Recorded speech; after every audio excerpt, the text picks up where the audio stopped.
नमः सच्चित् आनन्दरूपायै नमः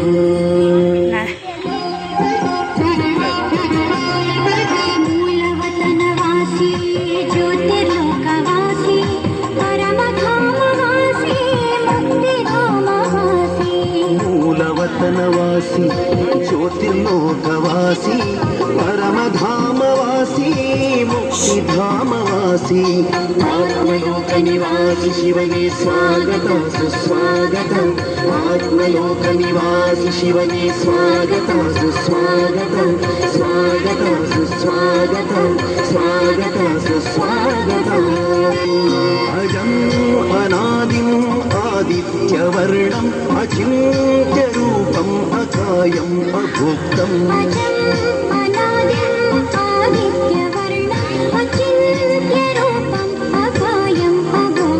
परञ्ज्योतिरूपम् परमं पवित्रं परब्रह्मरूपम् ओङ्कारेश्वरम्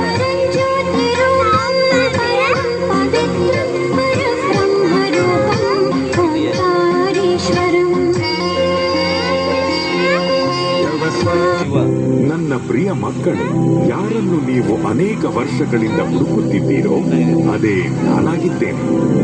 ನಾನು ನೀವು ಆತ್ಮರ ಪಿತ, ಪರಮಪಿತ, ಪರಮಾತ್ಮ ಶಿವನಾಗಿದ್ದೇನೆ. ನಿಮ್ಮಂತೆ ನಾನು ಸಹ ಅತಿ ಸೂಕ್ಷ್ಮನಾಗಿದ್ದೇನೆ. ಜ್ಯೋತಿರ್ಬಿಂದು ಆಗಿದ್ದರೂ ಸಹ ಜ್ಞಾನ ಗುಣದಲ್ಲಿ ಸಿಂಧುವಿನ ಸಮಾನನಾಗಿದ್ದೇನೆ. ನಾನು ಸರ್ವಶಕ್ತಿವಂತ. ಜನನ ಮರಣದ ಚಕ್ರದಿಂದ ದೂರವಿರುವ ಕಾರಣ ಸದಾ ಪಾವನನಾಗಿದ್ದೇನೆ. ನೀವೆಲ್ಲ ಆತ್ಮರು ನನ್ನ ಪ್ರಿಯ ಸಂತಾನರಾಗಿದ್ದೀರಿ.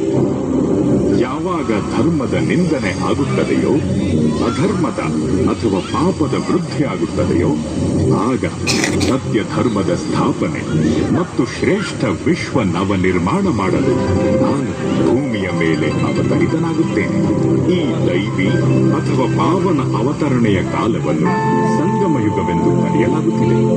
ಕಲಿಯುಗ ಮತ್ತು ಸತ್ಯಯುಗದ ಸಂಗಮದ ಈ ಸಮಯ ಅತ್ಯಂತ ಕಲ್ಯಾಣಕಾರಿಯಾಗಿದೆ.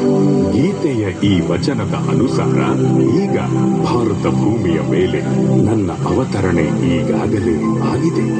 ಪ್ರಜಾಪಿತ ಬ್ರಹ್ಮರವರ ಸಾಕಾರ ಮಾನವ ತನುವಿನಲ್ಲಿ ನಾನು ಪ್ರವೇಶವಾಗಿ ಸಹಜ ಗೀತಾಜ್ಞಾನ ಹಾಗೂ ರಾಜಯೋಗದ ಮೂಲಕ ನೀವು ಆತ್ಮರನ್ನು ಪಾವನರನ್ನಾಗಿ ಮಾಡುವ ಬೃಹತ್ ಕಾರ್ಯದಲ್ಲಿ ತೊಡಗಿದ್ದೇನೆ.